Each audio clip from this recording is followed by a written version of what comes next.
The Police Jury Association is the association of the whole state of Louisiana.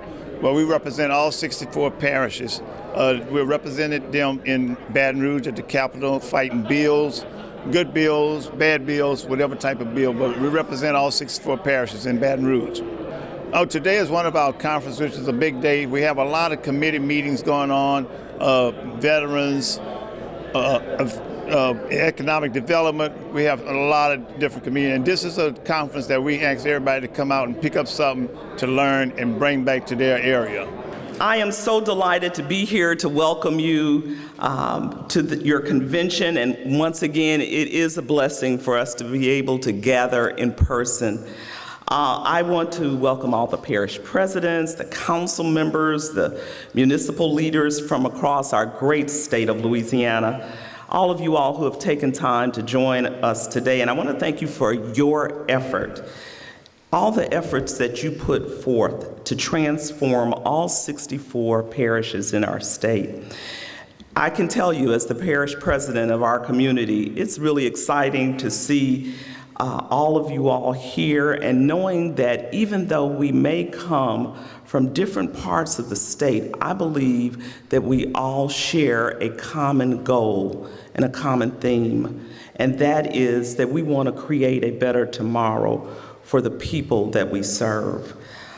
I know that your mission is to improve parish government.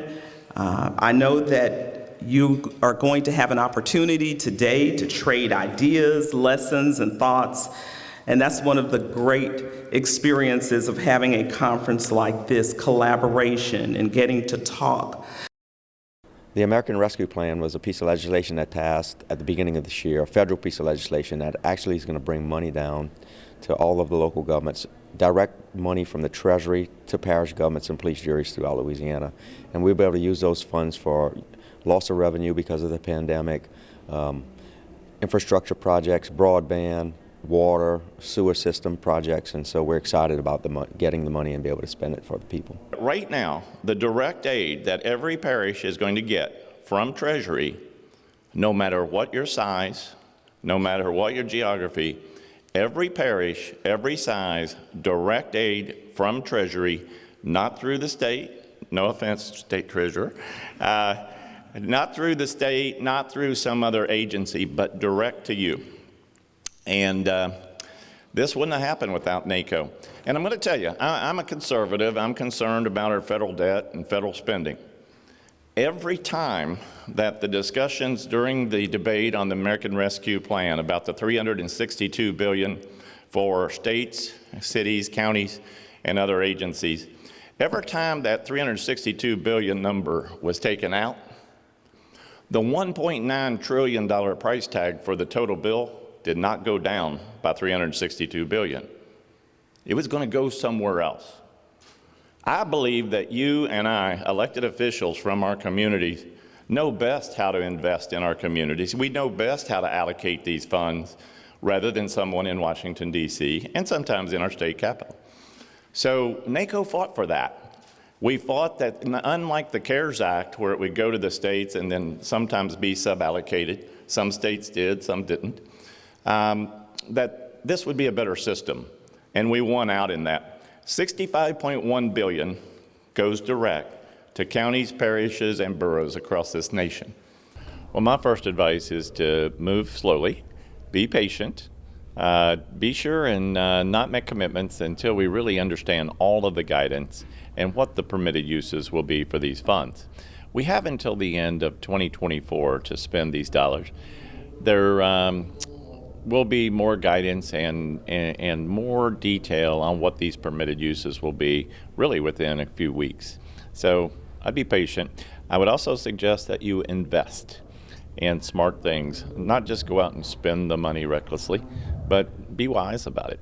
It is going to be very impactful to local governments because it's going to allow you the opportunity not only to address situations from the pandemic itself, but also to invest for the future. It can be spent on housing, education, infrastructure, obviously health care, but there's new things that are introduced in the legislation that are either a result of the pandemic or lessons that we learned during the pandemic. We can use it for broadband. You know, we learned during the pandemic as we either tried to work or attend school online. Oftentimes the internet and our infrastructure, broadband infrastructure, was woefully inadequate. So we're going to try to fix that with this legislation, with this money. It is very important. Local governments need this. They need a shot in the arm to get themselves out of the doldrums of the pandemic and provide some opportunity. This is a really historic opportunity, again, for them to invest in the future as well as shore up some holes that they had as a result of the pandemic. But I want to see this money spent, and you should do the same in your own local areas, that this money is spent in ways that we prosper from in the future and not be short-sighted and political about how this money is spent. We're last on a lot of lists. And I know many of you hail from rural areas. I don't need to tell you about water and sewer. I don't need to tell you about your bad bridges. I can go on and on and on. I wrote a note because you said something that I agree with 100%, and the treasurer doesn't take this personal. I don't think I should be making decisions what happens back in your district as a legislator. We need to push more decisions down to the locals. A couple of weeks ago when President Biden was in New Orleans, I had an opportunity to speak with him and thank him first and foremost for the investment he's making in getting our country up and running again through American Rescue dollars, the American Rescue Plan, but also especially, and I know our parish presidents appreciate this, we all need the investment in infrastructure. I don't think there's a parish president around, a mayor around who does not appreciate dollars that help us invest in infrastructure. So I'm looking forward to what the future holds, and I believe local governments will certainly benefit from decisions that are taking place, especially around the American Rescue Plan dollars and investment in infrastructure. We're encouraging local governments to participate with the state government and local providers like the big companies like AT&T and Cox and CenturyLink, Suddenlink, and we just want to make sure that we as local government entities can participate and make sure that at the end of the day we can bring those residents the services that they need. One of the things that I think everyone is facing right now big, which is broadband. Broadband is very big across. We're needing money. There's a lot of places that I've heard people that had to take their kids to a McDonald's or to a place that had Wi-Fi because they didn't have Wi-Fi for the kids to do homework. So they had to bring them somewhere to get Wi-Fi, which is hard. So we need to get that expanded definitely in the whole state of Louisiana and everywhere throughout the United States. But it's definitely crucial that we get that we focus on that now. That's one of the major things.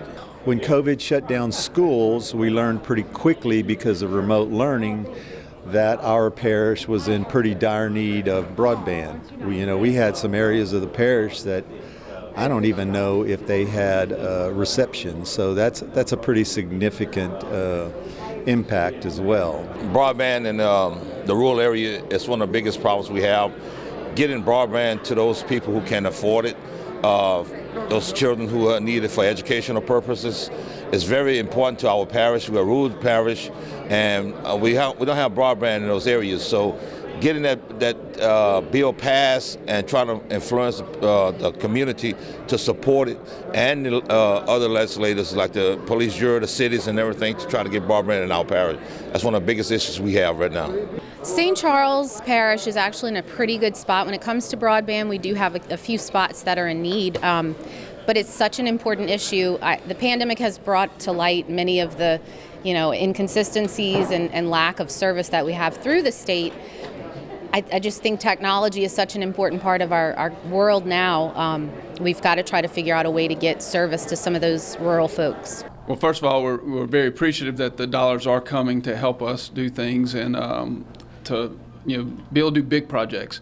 Broadband's obviously very big for all of us. Way before COVID ever came, we knew that it was an issue in the rural parts of our parishes all over the state. So to be able to use it for broadband expansion is very, very good. Our parish is very rural. We were just ranked as the 5th worst broadband in the United States of America. So broadband is a big deal for us. I feel like broadband is the new interstate system for technology, and that is something that we definitely need to bring to all parts of the rural and even in our central city in our rural parish.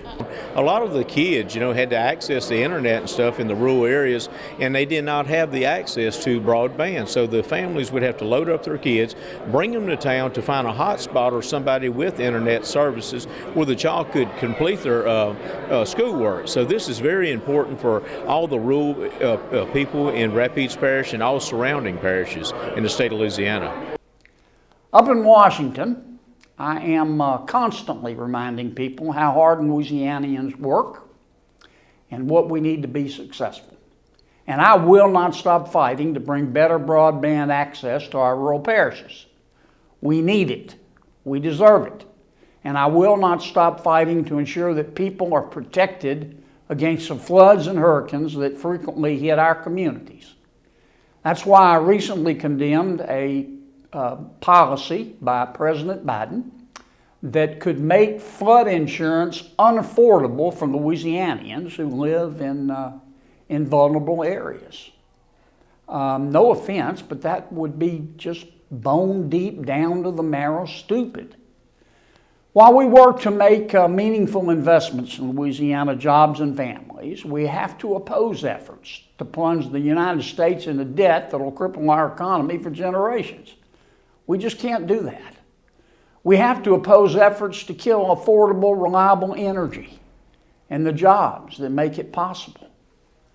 We need to invest in the industries that make our country run. We need to invest in the industries that made our country and its economy the greatest in all of human history. Now, make no mistake, Washington finds it very easy to forget about working people back home. But you and I don't. You and I don't. You, our police jurors, know your neighbors, and you wake up every day to fight for them, and I'm so grateful. After Hurricane Laura hit, when I met with police jurors on the ground, many came very sweaty and muddy because they had rolled up their sleeves to help those same neighbors in need. They did it, you did it, because it's the right thing to do during the tough times we were facing and still are facing. And in my opinion, it's that kind of effort that makes Louisiana great. The best solutions we pass in Washington come from conversations with local leaders like you. One example, infrastructure, top of mind. I'm asking that we build a proposal in Congress that focuses on actual infrastructure needs. Roads and bridges, airports, ports, waterways, we can make a deal. And when the money comes to our state for infrastructure, we need to be ready on the state level and the local level to use those funds efficiently and effectively. We all know the headline issues.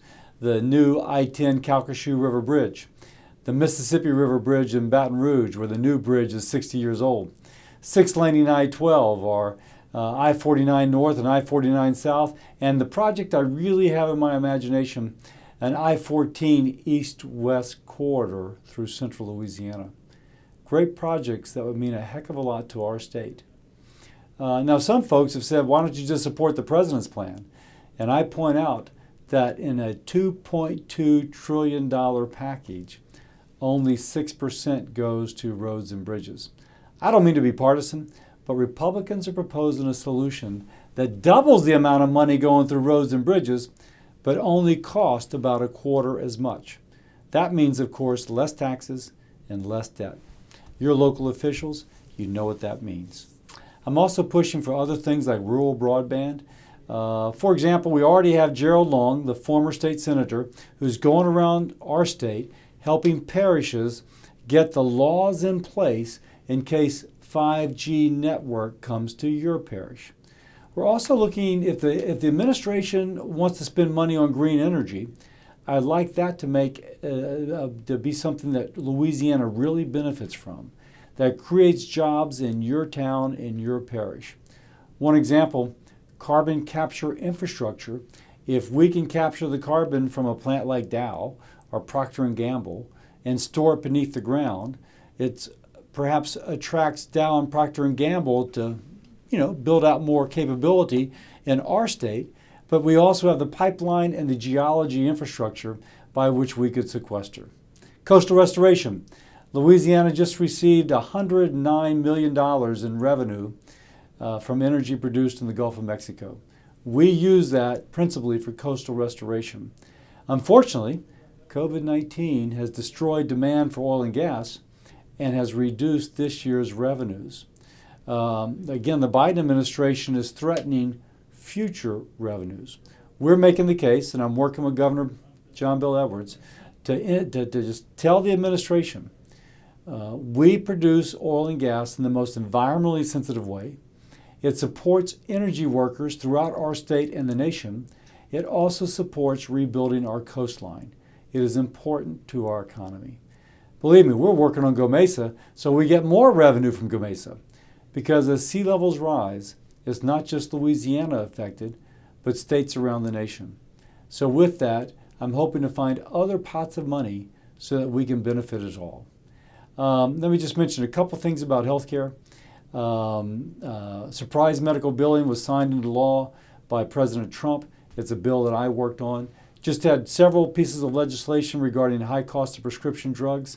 I think we're going to see some relief on lowering those.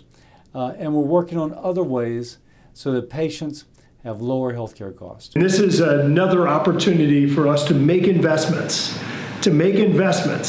in some of these great strengths that Louisiana has, to where we will no longer be number 48, number 49, or 50 in terms of performance in the country.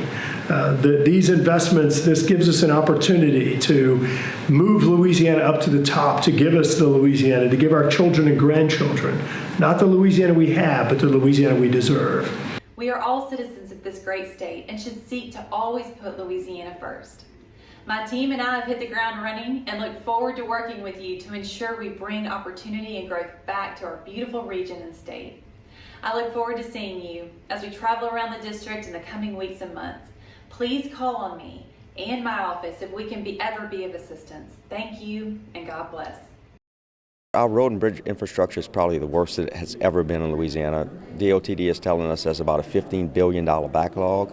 And so as far as local bridges and roads go, most parishes don't have a sales tax to be able to take care of that. So we rely on the parish transportation fund. I'm excited to say that at least as of right now, the state budget has not adjusted our parish transportation fund. We should be able to get the same money we did last year. And we use those monies to be able to at least maintain what we have. It's not a whole bunch of money to build new bridges or build new roads, but it assists us in maintaining what we currently have. This is a great opportunity for us to fix some major problems we have. Our roads and bridges are crumbling, and there's just not enough money for us as we stand right now to get it all done. So if we get an opportunity to get some extra funding, that's where it's going to most likely go. We definitely need to improve bridges in this area and in this region, and so I believe that the President's emphasis on infrastructure certainly includes bridges, and it also includes the railway from New Orleans to Baton Rouge to New Orleans. That's something I was certainly emphasizing with the President as well, that we really want to see happen. Roads and bridges is detrimental to all of us, okay?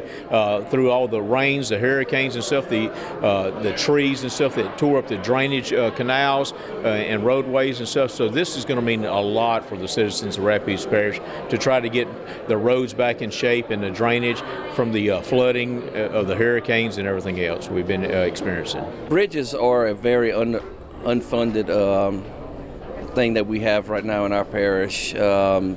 We do our best. We have good workers that can actually do our own repairs. So we try to do what we have, but there are a lot of bridges that are on the list for repair that takes 15 years sometimes to get funded.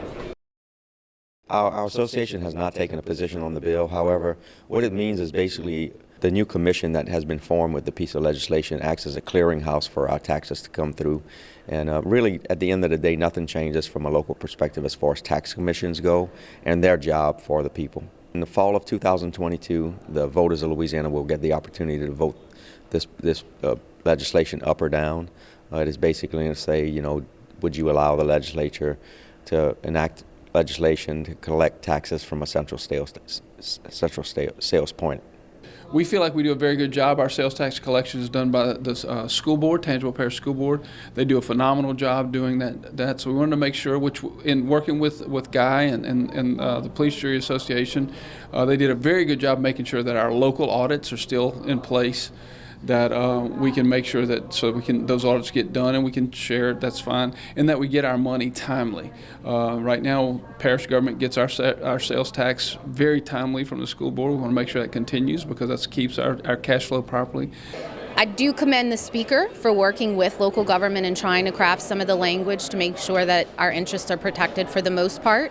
I'm never going to say I'm a huge fan of centralized sales tax collection, but now that it's going to go to a vote of the people, I guess it will be up to the people at this point. Centralizing sales tax, taking the power away from the local parishes and the sheriff that collects our taxes and stuff. So that's something that we are looking at closely and watching it closely. Each parish have their own opinion about it.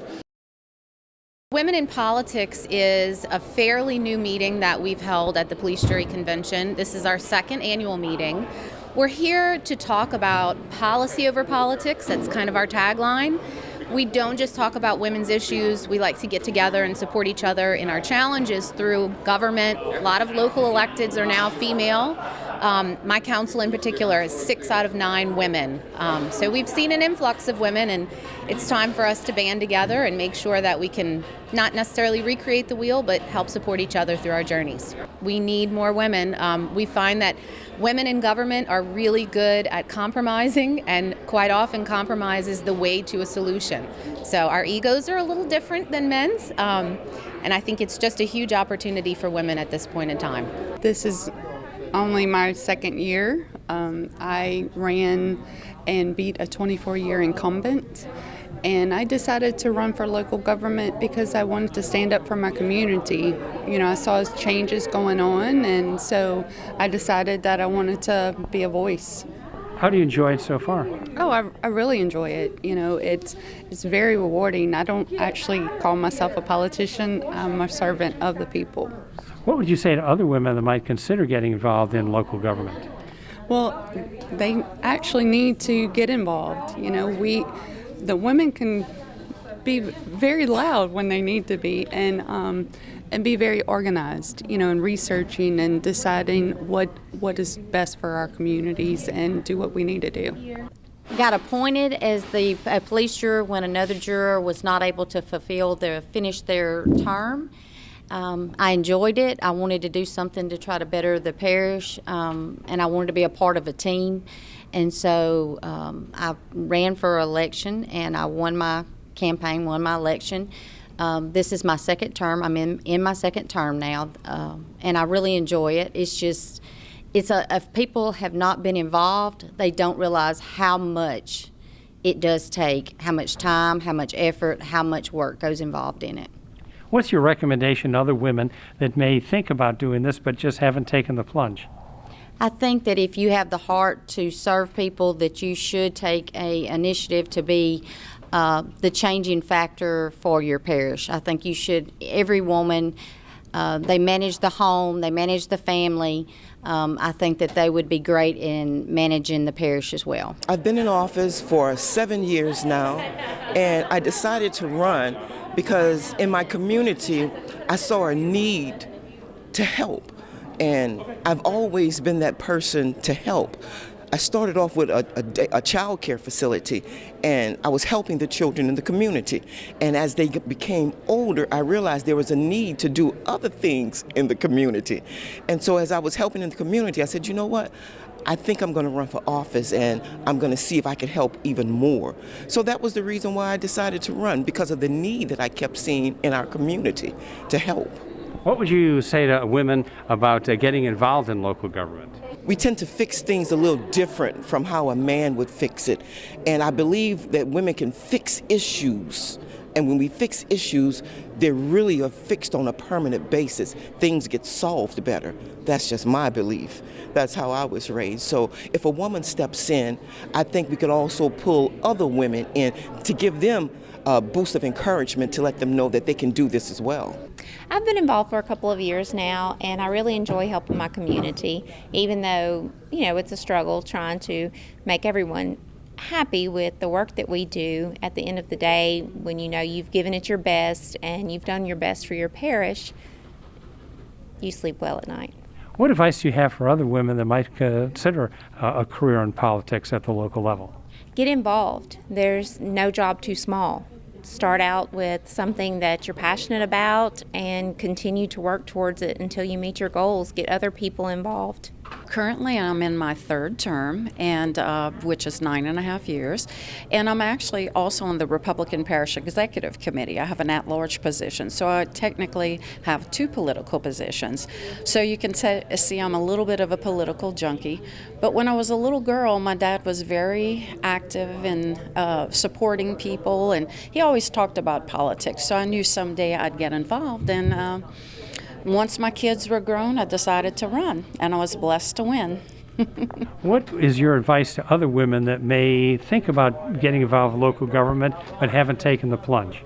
Well, the first time that I decided to get someone involved, I went to a leadership school, and that was at age 30. So fast forward quite a few years, after my kids were grown, I decided, well, let me actually do this. So some people want to take the plunge right away, but others may be a little more cautious and take their time. So it just depends on what your goals are. But I would advise everybody, get involved with different organizations, your chamber if you're a business person, just local political associations. If you're a Republican or Democrat, the local organizations, get to know people and learn what areas have the most, you have the most interest in, and just let your excitement about particular projects or possibilities be your guide. Well, I was appointed after the police juror that was in my seat passed away. This is my second year, going on my third year. And I'm really not a political person, but it was kind of interesting, so I ran for election. What do you enjoy the most about serving at local government? Basically just improving the community. So finding different ways to improve and make it better. What's your advice to other women that may consider getting involved in local government? Go for it. Women rule the world. I actually have been involved in local government for over 10 years. I served about 10 years as part of the administration in 2 different parishes under 4 parish presidents. And after that decided that I wanted to pursue, elected official as council member. So I ran and was elected in 2019, and just really feel like it's important to give back to your community and serve and have a part in making decisions that help better the parish that we live in. I have a real passion for our parish and want to see it prosper. Tell us, why is it important that women get involved in local politics? Well, that to me is also very important because I feel like women as, mothers and sisters and wives have a unique perspective on their communities, and I think it's important that we as role models for our daughters and other women really have a seat at the table, and not only a seat at the table, a voice at the table in making important decisions that affect our community, men and women. Today we're going to talk about what's all going on in agriculture, and it's a very positive message. If you look at the economy, where it's going, and if you look at the price of commodities, but also the increased opportunities across the world to sell our products. A lot of things have been happening, especially in the last couple of days, that show to the future of agriculture. But we're seeing record prices, and they are moving positively in a very fast time. So the main message is that we have to make sure that we don't want to do anything to hinder this progress, and also have a market continued investment in infrastructure which will move this forward. How is Louisiana agriculture and forestry coming out of the pandemic? We're coming out very, very well. Actually, during the pandemic, whereas the American economy regressed, Louisiana agricultural economy grew by 4%. And now is what we're seeing, agriculture is leading the way towards growth in value and overall, rebuilding of Louisiana and America. So substantial gains in agriculture. We want to talk about all the great things happening at the state parks, the record-breaking year we had at the parks, and I want to hear from the people to see what we can do better to bring people into those parks that will spill out and spend money in their communities. So it's really a good group to gather information so we can go back and figure out the best way to market our parks and to get people into their communities. What does tourism mean to Louisiana, particularly rural Louisiana? Well, it's so important that we use every asset we have to drive people to every town and city, especially since the shutdown. Getting back open is one thing, but these companies, businesses, attractions, restaurants, hotels, bed and breakfast, they've got to make money or they won't stay open. So that's why things like today are so important, to make sure we're doing absolutely everything physically possible to fill up those hotel rooms, bed and breakfast, and make sure people getting out so they can make it through this next year as we get back open. Today we have been talking about where we are in the state of COVID, the progress we've made in our state, and the work that we have left to do. We also want to talk about where we're headed in terms of the Louisiana Department of Health and our health overall as it relates to telehealth services, mental health services, and the work that we've done through the COVID crisis, as well as where we're headed next. We've made much improvement in our state, as you can see from the numbers in terms of where we are for hospitalizations, the numbers around deaths, and we continue to work in terms of our vaccination effort. And so we want to encourage everyone to get vaccinated so we can bring back Louisiana.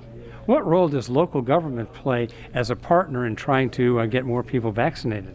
We are extremely thankful for our local government partners, our community partners, because we could not have done what we've done thus far in our state without them. And so we want to make sure we continue to partner with them on the ground to make sure things get done. Our workshop today dealt with the whole issue of highways, and that is of extreme importance in Louisiana. The entire economy, our entire society depends upon the highway system. It's also the system that binds the rest of the transportation system together, from airports and ports and rail, transit. It's all tied together by the highway system and dependent upon the highway system to function properly. So we covered the extent of the highway system, the department's role in the highway system versus that of parish and municipal governments. Talked about some of the programs that we have for parishes and cities for highway funding, as well as programs that we had proposed in the past that are called for in our transportation plan, but we have yet to get funded. So we covered all of that. We talked about some of the recent federal legislation which has provided some money for transportation in addition to other relief that was necessary for the coronavirus. And talked about some legislation that's currently being considered which would increase funding for roads and bridges as well as other transportation, and some pending federal legislation that the President has proposed which would bring additional funds to not only transportation infrastructure but other infrastructure such as water and sewer systems and flood control and things like that. Our workshop today deals with public works and water resources and all of the intricacies of what we do in public works, including dams and levee safety and the watershed initiative. What needs to happen in Louisiana to improve those things? Well, we certainly could always use additional funding. That will always help us, but we just want to make the people of the state aware of what we're doing, have them ask us questions, and we want to work with them to try to alleviate their flooding issues. How serious is the flooding issue in Louisiana compared to maybe 10 years ago, and where does it need to be? It's very serious. We have serious flooding issues, especially with the number of hurricanes that we've been dealing with. We're in the watershed where we receive a lot of water from other parts of the country. We drain 41% of the United States through Louisiana. And so it's a critical issue that we're having to deal with every day. My workshop today is just basically going to talk a little bit about an overview of environmental quality. I'm going to talk about some climate change issues, trying to bring that into focus, just break it down to a lot of folks that don't really understand the concept. One thing for sure, whether or not you believe in climate change, I think everybody that lives in the state of Louisiana understands that we have sea level rise and subsidence, and we know that we've got more frequent and stronger storms. So all of that is a direct consequence of climate change and global warming. So what I'll try to do is break it down into where the most sources of greenhouse gases come from, how we plan to attack them now and in the future, and talk about our overall budget of what's in the atmosphere now from 1990 to 2020. What do you feel needs to happen short-term and long-term in Louisiana? Well, first of all, short-term, there's a lot of federal funding that will be coming our way. And one of the things that I'm going to try to do is to make sure we utilize that money quickly. That's one of the caveats. So basically, I'm going to look to increase EV infrastructure. I'm going to look to add more electric vehicles into interstate fleets. I'm going to look at expanding high-speed rail between Baton Rouge and New Orleans. And I'm going to also look at ways to just make folks understand that we're going to get to where we want to be. It won't be overnight, but we're going to take small steps starting now, and ultimately we'll get to that net zero 2020 goal that the governor set. So our workshop today is really focused on providing a foundational setting for broadband, its importance, especially in the state of Louisiana. You know, coming out of the pandemic, one of the challenges that we've seen is the need for better broadband, especially in rural parishes. And so this has been a priority for the governor, for the state, for all the parishes and their leaders. And so today what we're going to do is provide an update to the leaders here at the Police Jury Association and give them a sense of where we're going to head directionally in helping solve that problem. So what are the steps, short-term and long-term, to improve broadband in Louisiana? Yeah, so everything's a function of financial resources, which, you know, obviously from the federal government we're planning to receive over the next couple of months. The first step is to understand the depth and breadth of the problem. So where are those donut holes that exist throughout the state that lack what we consider high-speed broadband? And high-speed broadband is defined by the FCC as 25 download, 3 upload speeds. And so once we've identified those donut holes and those areas where we need to fill, that's when we can use a variety of different financial resources, public-private partnerships, to addressing those needs. Is it going to be existing private companies that can do this, or is there another alternative to private sector companies? So private sector, right? I mean, the co-ops technically are allowed to get into the broadband space per the PSC, but they've got to go through a sequence of steps, but largely the private sector. At our workshop today, we talked about issues we have in the criminal justice system, potential reforms that could be made in the criminal justice system, dealing with the structural problems we have in government between the relationship between parish governments and the executive branch vis-a-vis the funding of the criminal justice system. And so it was a great conversation I think we had today, and I think everybody was opened up to some great ideas. The big reform we talked about is intervention early on. When people get into the criminal justice system, that very first time they're in the criminal justice system, that's when we should take the time to really snatch that person up, so to speak, and give that person opportunity for some actual real rehabilitation, particularly drug rehabilitation, which is why the Attorney General's office is offering a program in the legislature right now to change some of the criminal code to require mandatory drug courts basically on those first offenders that we think would benefit both parish governments and our criminal justice system. Our workshop today deals with the Governor's Office of Homeland Security Emergency Preparedness and our role in how we assist the parishes, parish governments in both prevention, preparation, response, recovery, and mitigation to and from disasters. As we move into a hurricane season, what is your message to local government regarding preparedness? Prepare now, always stay prepared. Talk to your citizens, and you got to prepare during blue skies, as we call them, before that storm hits, because you never know when it's going to hit. So prepare now.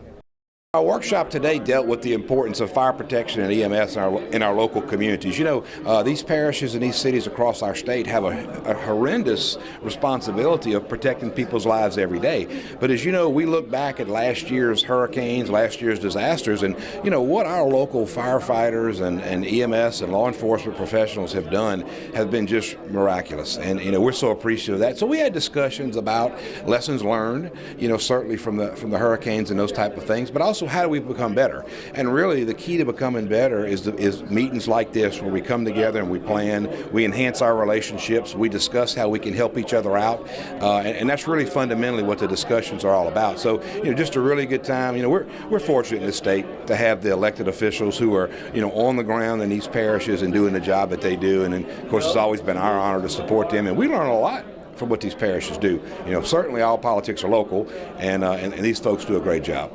What is your message to emergency responders throughout the state as we move into a hurricane season and then another fire season? Yeah, you know, so it's always the same message. It's about preparing. It's about, you know, checking your plans, checking your equipment. But, you know, what I tell fire chiefs and mayors and parish presidents and elected officials every day is when you go to bed at night, dream about the worst thing that could happen to your community. And when you identify that, think of how you mitigate that. You know, what partners do you need? What equipment do you need? Because, you know, that's what emergency response is all about. It's preparing for the worst and hoping for the best.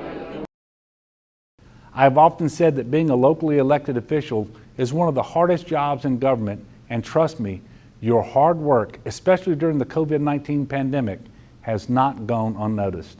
It became very clear early on that we needed you to help keep our people safe. Thank you for your countless hours that you spent setting up testing, sheltering, and vaccination sites. We've lost far too many of our brothers and sisters to this virus, but by working together, we have been able to slow the spread. Recently, the statewide mask mandate was lifted, but instead, we are allowing businesses to decide on their own how to best protect their workers and their customers. In addition, we have increased building and venue capacity. Thanks to your partnership, our economy is improving and our people are getting back to a more normal way of living. With the recent passage of the American Rescue Plan, Louisiana is expected to receive $3 billion. I've already sent the required certification outlining how we want to spend the first half, $1.6 billion, on infrastructure, water and sewer systems, the Unemployment Trust Fund, tourism, and our ports. There's an additional $180 million that will be coordinated by our newly established Office of Broadband and Connectivity. Another issue this pandemic has brought to the forefront is the need to increase internet access and affordability in our rural areas. With your help, my office is committed to making smart investments to help close the broadband gap. In closing, please remember that my door is always open to you, and I look forward to continuing our work together. And I can assure you, brighter days are ahead. Thank you, and God bless.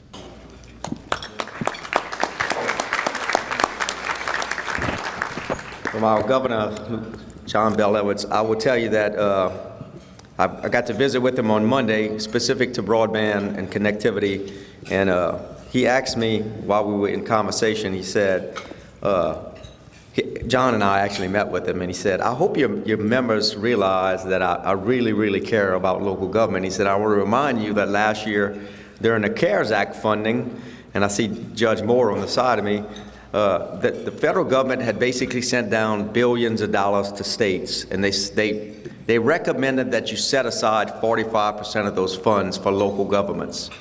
But they just recommended it. Some states, the locals did not get a dime. All the money was passed through the state, and the state distributed those funds like they thought would be fair.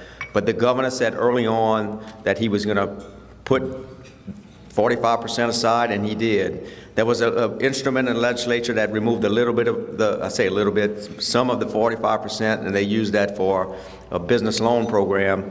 But he said, I hope your folks recognize that I'm always trying to help. And John and I both agreed and said that he has been a governor, that his door has always been open and has worked really, really hard to make sure that we were at the table in every step of the way, no matter if it was a hurricane, if it was the pandemic, if it was other things going on, he always includes us. So I just assured him that I would pass that on to you, that he's still committed to doing that, and he's looking forward to working with us as we spend our American Rescue Plan funds.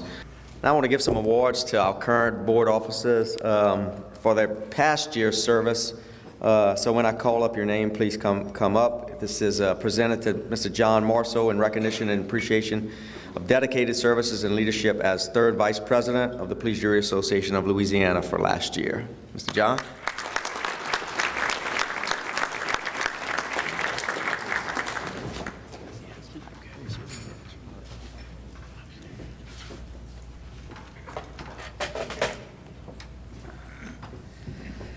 All right, this is presented to Mr. Bob Brotherton in recognition and appreciation of dedicated services and leadership as second vice president of the association for 2020-2021.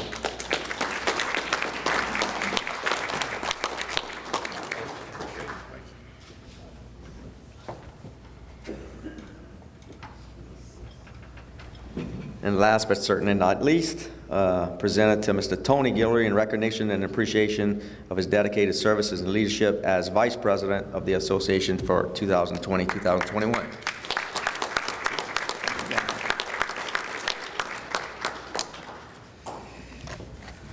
All right, good. So now we are going to swear in the officers. Please raise your right hand. I state your name. Do solemnly swear that I will support the Constitution and bylaws of the Police Jury Association and the Constitution and laws of this state, and that I will faithfully and discharge and perform all the duties incumbent upon me as state your office according to the best of my ability and understanding, so help me God. Congratulations. Your board. This Bible has been signed by every president of our association since 2006.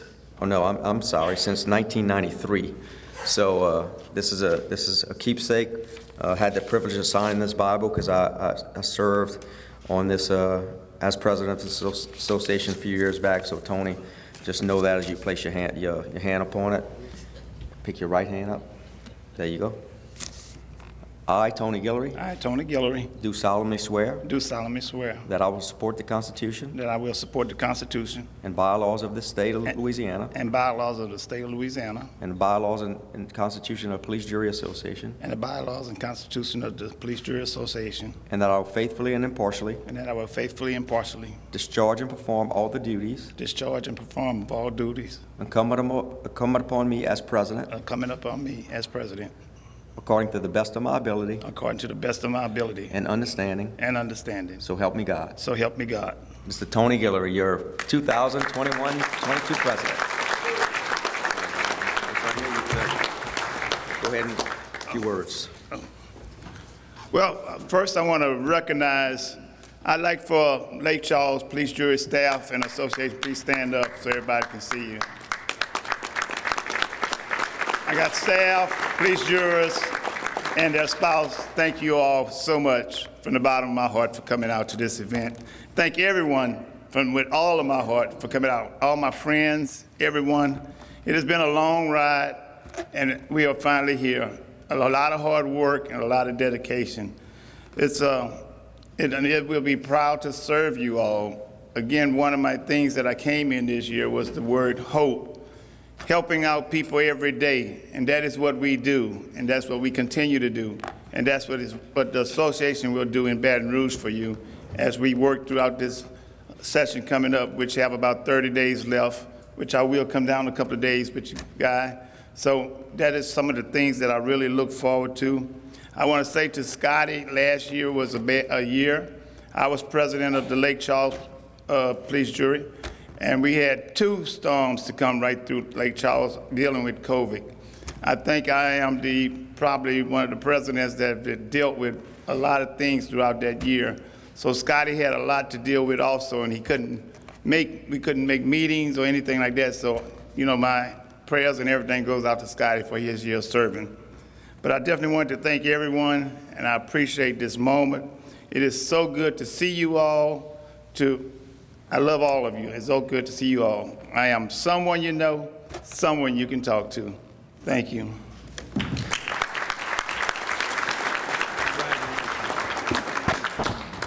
Thank you, Tony. I appreciate that. We now come to a special moment in our ceremony where we do a memorial for all the folks that we've lost in this past year. So I have Mr. John Marceau, our association second vice president, to lead us in that memorial service. Resolution in memoriam. Whereas the members of the Police Jury Association of Louisiana, with great sorrow and a deep sense of loss, take cognizance of the absence of certain of our fellow members who have been taken by death since the last annual convention of our association. And whereas these members have rendered innumerable public services to their respective district and parish and to the state of Louisiana and to the people thereof. And whereas the absence of these outstanding citizens to the public service is keenly felt as a great personal loss to their family, friends, and colleagues.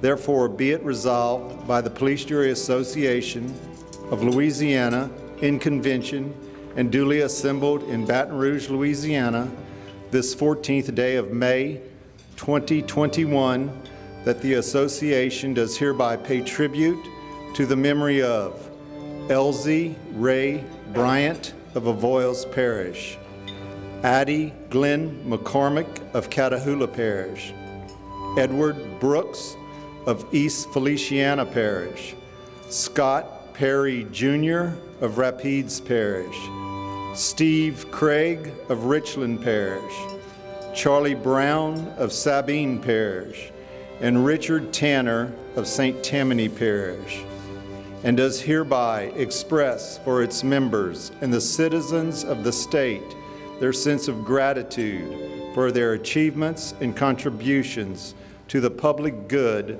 of their local areas and to the state. And be it further resolved that when this association adjourns its 2021 annual convention, it does so out of respect and in memory of our departed colleagues, Elsie Ray Bryant, Addie Glenn McCormick, Edward Brooks, Scott Perry Jr., Steve Craig, Charlie Brown, and Richard Tanner. This resolution, adopted by unanimous vote of the members of the Police Jury Association of Louisiana, this 14th day of May 2021, in convention and duly assembled in the city of Baton Rouge.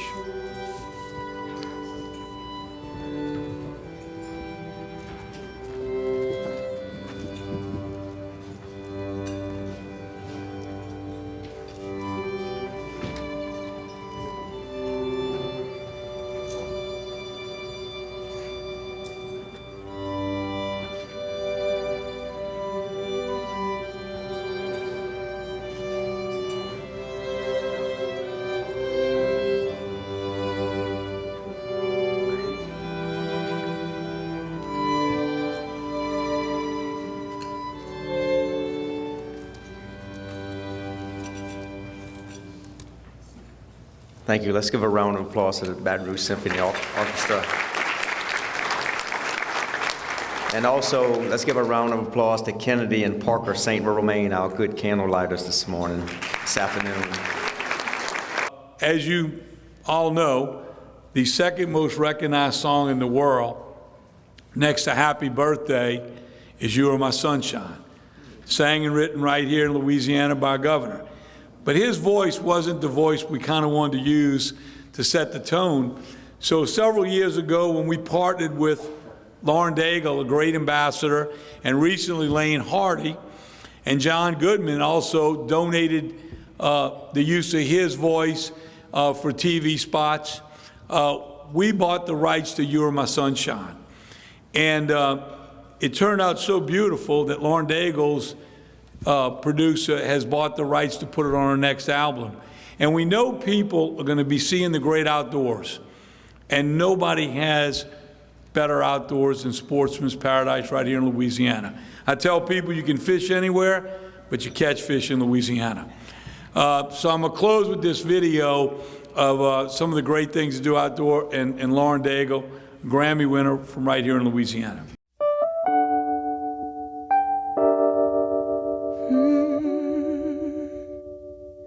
You are my sunshine, my only sunshine. You come to Louisiana for smiles, not souvenirs. You come here to get lifted up, spun around, and put down in a brighter, lighter place.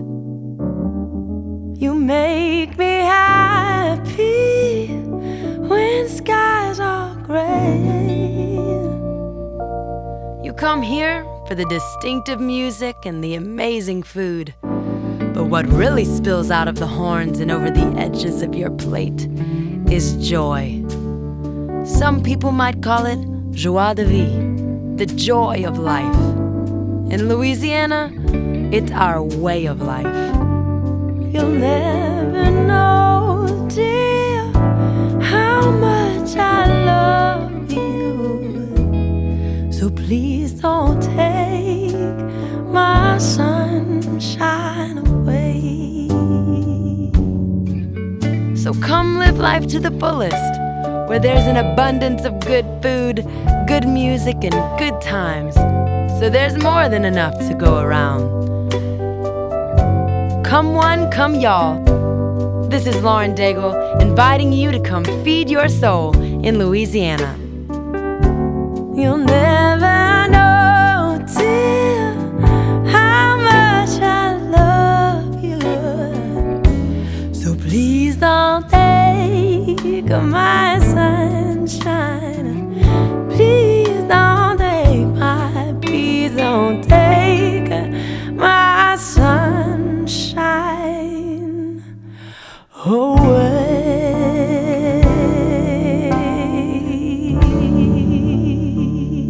Thank y'all very much. God bless you.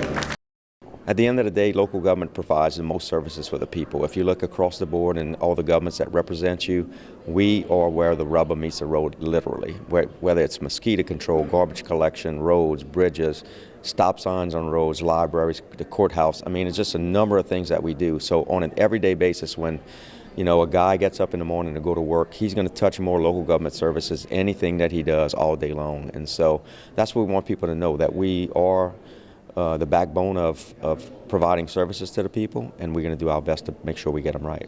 Are you encouraged by everything that you've seen and heard here today? I am. We have a great membership, especially this year. We have an abundance of people that just have a heart to serve, and they want to make sure that they, at the end of the day, they can provide that service overall to the resident in which they serve. How can people get more information? They can go to our website, lpgov.org. Or they can just give us a call at the Louisiana Police Jury Association, and we'd be happy to assist.